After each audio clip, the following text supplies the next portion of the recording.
স্ক্রিনের মধ্যে আপনারা যে লোগোগুলো দেখতেছেন, যে ডিজাইনগুলো দেখতেছেন, সম্পূর্ণ কিন্তু এগুলো মোবাইল দিয়ে তৈরি করা।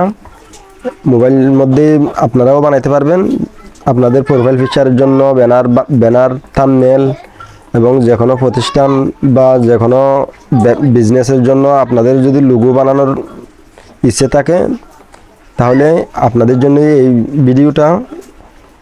ভিডিওটা যদি পুরোপুরি দেখেন, আপনিও নিজের মতো একটা নতুন ডিজাইনের লোগো এবং যে কোনো একটা স্টাইল ডিজাইন বানাইতে পারবেন।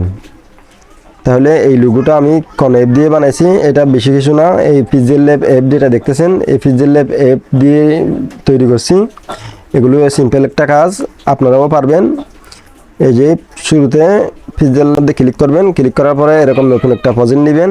এখান থেকে এই যে নিউ ট্যাক্স দেখা যাচ্ছে, ট্যাক্সের মধ্যে ক্লিক করে এডিট করে এখানে একটা ট্যাক্স বসাই দিবেন। মনে করেন আমি আজকে একটা এন দিয়ে লোগো তৈরি করবো, যে এনটা আমি লিখে দিলাম। লিখে দেওয়ার পর এটাকে আমি এখান থেকে নিচে দেখতেছেন আপনারা সাইজের মধ্যে দিয়ে এভাবে বাড়িয়ে সাইজটা বাড়িয়ে নেবেন। এখানে যদি আপনাদের ফোন যদি স্টাইল চেঞ্জ করতে মন চায়, ফোনের স্টাইলটাও চেঞ্জ করে নিতে পারবেন। ফোনের মধ্যে আসলাম, এখান থেকে যে কোনো একটা ইচ্ছে মতো ফোন বসাই নিতে পারবেন। মনে করেন আমি এটাই নিলাম, এই যে এখন দেখতেছেন এটা আরও বড় করে নিলাম একটু।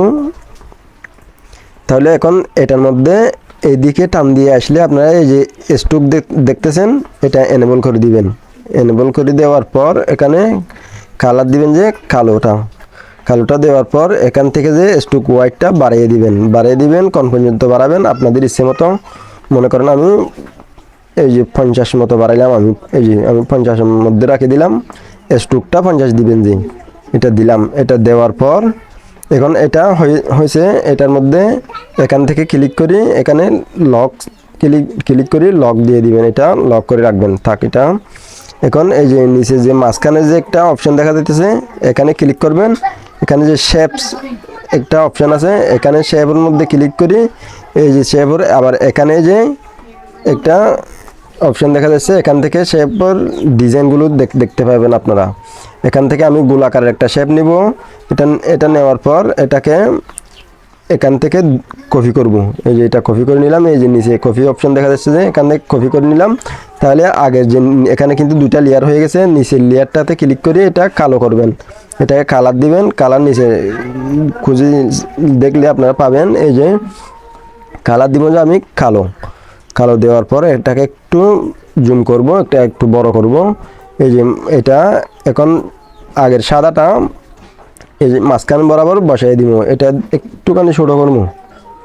শুরু করার পর এখন কালোটাকে সিলেক্ট করি। এই যে নিচের মধ্যে যে অপশন দেখা যাচ্ছে, যে এই যে এখান থেকে রিলেটিভ পজিশন যে একটা পয়েন্ট দেখা যাচ্ছে, এখানে এই যে ক্লিক করবেন। এখানে দুইটার মাঝখানে ক্লিক করলে ঠিক মাঝ বরাবর আপনাদের এই কালোটা বসে যাবে। তাহলে এটাকে সিলেক্ট করবেন। এটাকে সিলেক্ট করার পর সেমভাবে রিলেটিভ পজিশনে আনি মাঝখানে বসিয়ে দিবেন। মাঝখানে বসিয়ে দেওয়ার পর এখন এই যে উপরে যে এই জায়গাটাতে ক্লিক করবেন। এখান থেকে ক্লিক করার পর মার্জ করার জন্য এখন দুইটা লেয়ার এক করতে হবে, এনটা ছাড়া বাকি দুইটাকে এক করতে হবে। এই যে নিচে যে একটা এই যে টুল দেখা যাচ্ছে, এখানে ক্লিক করার পর এই যে এখান থেকে টিক মার্ক দিবেন। ওই দুইটাতে যে দুইটা শেপ নিছেন, ওই দুইটাকে টিক মার্ক দেওয়ার পর নিচে আরেকটা এই যে রাইট চিহ্নের পাশাপাশি আরেকটা যে পয়েন্ট দেখা যাচ্ছে, এখানে ক্লিক করে ওকেতে দিয়ে দিলে আপনাদের দুইটা কিন্তু এক লেয়ার হয়ে যাবে। এখন দুইটা কালো শেপ আর সাদা শেপ যে ওই দুইটা এক লেয়ার হয়ে যাবে। তাহলে ওইটা সিলেক্ট করা অবস্থায় যে দিক থেকে যে বর্ডার দেখা যাচ্ছে, তার মানে ওইটা সিলেক্ট করা আছে। তাহলে এদিক থেকে টান দিয়ে আনি, এই যে এরেজ কালার দেখা যাচ্ছে, যে এরেজ কালার মধ্যে ক্লিক করবেন। এখানে ক্লিক করার পর এটা এনেবল করে দিবেন। অলরেডি এটা কালারটা এরেজ হয়ে যাবে। সবসময় কালো আর সাদাই করবেন, কারণ সাদাটাই সবসময় রিমুভ হবে, এটা মাথায় রাখতে হবে। তাহলে এখন এই যে এনের সাথে এখন এটা মিলতেছে না, একটু বাড়াইয়ে নেবেন।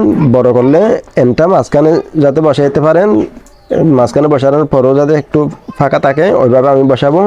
এই যে আমি এভাবে বসাই নিলাম। এভাবে বসাই নেওয়ার পর মনে করেন এখানে বর্ডারটা আপনারা বড় ছোটো করে নিতে পারবেন, ওইটা সমস্যা নেই। এটা আমার একটু মনে হয় বড় হয়ে গেছে। এই যে এইভাবে যাতে ঠিকঠাক বসে আর একটু যাতে ফাঁকা থাকে ওইভাবে।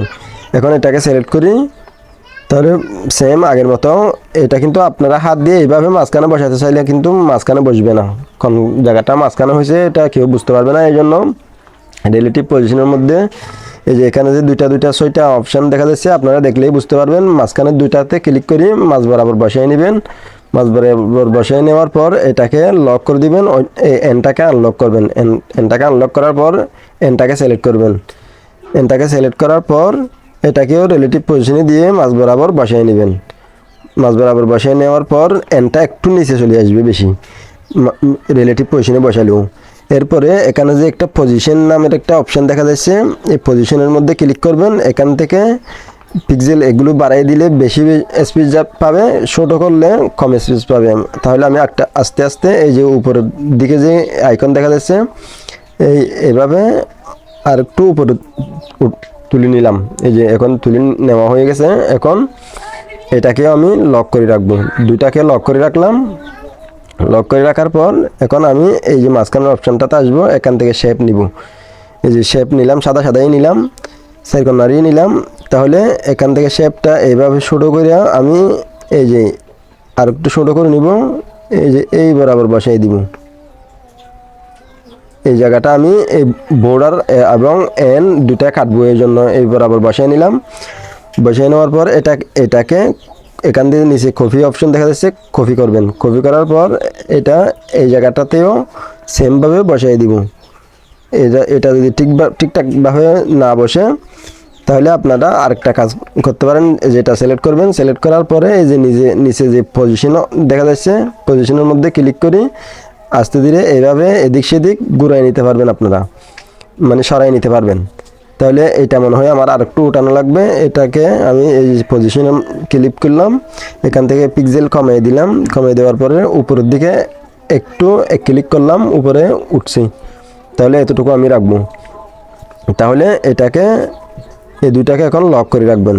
লক করে রাখার পর তাহলে এখান থেকে আরেকটা শেপ নেবেন। আরেকটা শেপ নেওয়ার পর এটাকে কালো করবেন। এটাকে কালো কালার দিচ্ছি, এই যে কালোই করলাম। কালো করার পর এটাকে এই যে একেবারে এভাবে ছোটো করব। ছোটো করার পর এই যে এখান থেকে যে এনের লাইনটা এখানে যে এই যে লাগিয়ে দিব আমি। এনের কালো বর্ডার যতটুকু ওই সাইজেরই নেবেন আপনারা, এর থেকে বড় নেবেন না। এই যে আমি কিভাবে নিতেছি আপনারা দেখতেছেন। তাহলে একটা বসানো হয়ে গেলে এটাকে কপি করে নেবেন। কপি করে নেওয়ার পর এটাকে একেবারে এখানে রিলেটিভ পজিশনে আনার পর এই যে এই পাশের আইকনটা ক্লিক করলে একেবারে ওই পাশে চলে যায়। হাত দিয়ে সরাতে যাবেন না, হাত দিয়ে সরাতে গেলে সাইজ বড় সড়ো হয়ে যাবে। এই জন্য এটা এভাবে দিয়ে এখান থেকে পজিশনের মধ্যে ক্লিক করে এইটা লেভারটা বাড়িয়ে দিবেন। বাড়িয়ে দেওয়ার পর বড় বড় স্পেস নেবে। এই যে এইভাবে টান দিয়ে পাশাপাশি আনবেন। পাশাপাশি আনার পর এটা একেবারে কমাই দিবেন। কমাই দেওয়ার পর এদিকে এইভাবে ক্লিক করে এই যে আস্তে আস্তে এটা সরিয়ে নেবেন। আস্তে আস্তে সরিয়ে এই যে এখান থেকে এখন কমাই দিয়ে ঠিকঠাকভাবে বসিয়ে দিবেন। যখন সব কিছু ক্লিয়ারভাবে বসানো হয়ে যাবে, এরপরে এই যে উপরে ডট আইকনের 3 ডট আইকন আছে, যে এর নিচে আরেকটা আইকন দেখা যাচ্ছে, ওইখানে ক্লিক করবেন। এর নিচে একেবারে বাম পাশের নিচে ক্লিক করবেন। এরপরে সবগুলোকে এখানে যতগুলো লেয়ার আছে সবগুলোকে ঠিক মার্ক দিবেন। এরপরে মার্জ করি ওকে দিবেন। সবগুলো কিন্তু এক লেয়ার হয়ে যাবে। এরপরে এদিকে টান দিয়ে এদিকে আসবেন। এরেজ কালার দেখা যাচ্ছে, যে এরেজ কালারের মধ্যে ক্লিক করবেন। এখন অলরেডি এগুলো কাটা হয়ে গেছে। এরপরে এখান থেকে এটাকে আনসিলেক্ট করবেন। আনসিলেক্ট করার পর এখানে শেপের মধ্যে ক্লিক করবেন। ক্লিক করার পর এখান থেকে একটা গোলাকারের শেপ নেবেন। গোলাকারের শেপটা নেওয়ার পর এটাকে ছোটো করবেন। এই যে এভাবে ছোটো করি, আর একটু ছোটো করে নেবেন। এই যে এতটুকু নিব আমি। এই যে এটাকে এখন আমি যে জায়গাটাতে বসাতেছি ওইখানে আপনারা এখানে পজিশন টুল ব্যবহার করে ওখানে সেম জায়গাটাতে বসাই দিবেন। তাহলে এটাকে সিলেক্ট করে আরেকটা কপি করে নেবেন। তাহলে একটা একটা করে যেখানে যেখানে বসানোর মন চায় ওই জায়গাগুলোতে আপনারা বসায় নিতে পারবেন, সমস্যা নেই। আমি দুইটা বসালাম।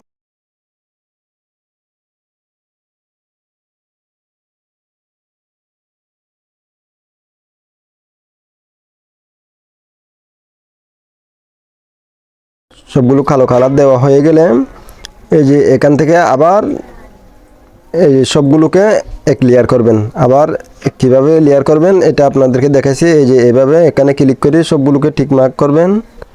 টিক মার্ক করার পর এখানে মার্জ অপশনে ক্লিক করবেন, ওকে দিবেন, এক লেয়ার হয়ে যাবে।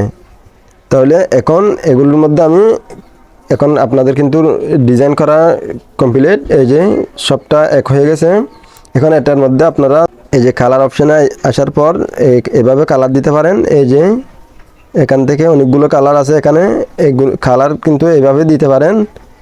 এখানে অনেকগুলো কালার আছে। এই যে আবার এগুলো এর থেকে যদি ভিন্ন কালার মন চায় আপনাদের, উপরেও কালার আছে, অনেকগুলো কালার আছে। এরপরে এই যে প্লাস আইকনটার মধ্যে ক্লিক করি, এখান থেকেও কালার এই যে ভিন্ন কালার আপনারা বাছে নিতে পারবেন। এই যে যেরকম যেরকম চাই ওই রকম কালার নিতে পারবেন। তাহলে আমি ওইগুলো ওইভাবে কোনো কালারই নিব না। তাহলে আমি কালার দিব যে এই যে টেক্সচার থেকে কালার দিব। এই যে টেক্সচার যেটা দেখা যাচ্ছে এখানে ক্লিক করব।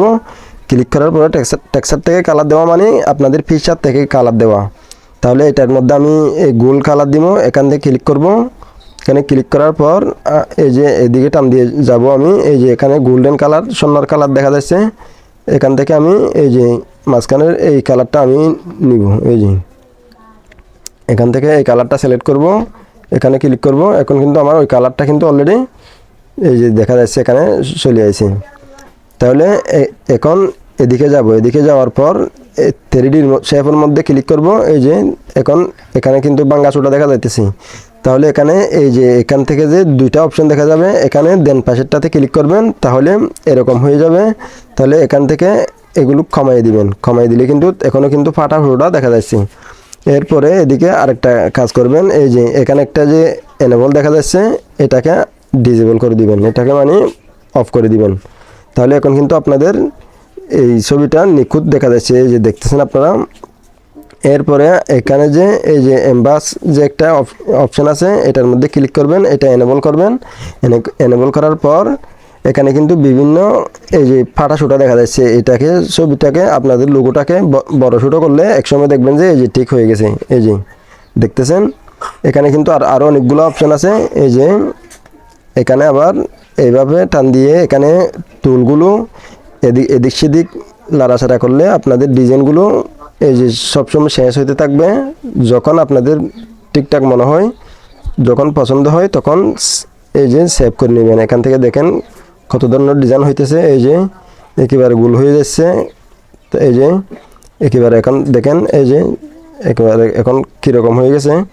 এখন সেভ করার জন্য এটা যদি আপনাদের ব্যাকগ্রাউন্ড যদি আপনাদের চেঞ্জ করতে মন চায়, তাহলে এই যে নিচের এই দিকে ক্লিক করবেন। এখান থেকে কালারের মধ্যে আসার পর ব্যাকগ্রাউন্ড ইচ্ছে মতো ব্যাকগ্রাউন্ড দিতে পারবেন।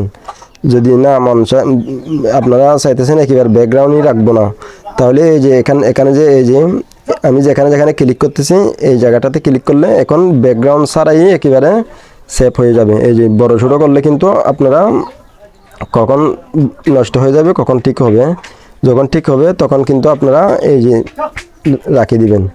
তখন এই যে আমি ঠিক করে নিতেছি। এই যে এখন ঠিক হয়ে গেছে। ঠিক হয়ে যাওয়ার পর এটার মধ্যে ক্লিক করি। এখান থেকে এই যে রিলেটিভ পজিশনে আনি, এই মাঝ বরাবর বসাইয়ে এই যে উপরে যে মেমোরির মতো একটা আইকন দেখা যাচ্ছে, এখানে যে দুইটা এই প্রজেক্ট দেখা যাচ্ছে, প্রজেক্টের মধ্যে সেভ করতে বলতেছে, তার মানে এই সফটওয়্যারের মধ্যে সেভ করে রাখার জন্য বলতেছে। তাহলে সেভ এজ ইমেজের মধ্যে আমি ক্লিক করলাম। এখান থেকে ডিফল্ট থেকে এই আলট্রা সিস্টেম করে দিলাম। তাহলে এখানে পিএনজি ফরম্যাট থাকবে। তাহলে এখানে সেভ টু গ্যালারি দিলে ছবি অলরেডি সেভ হয়ে যাবে। এই যে সেভ হয়ে গেছে।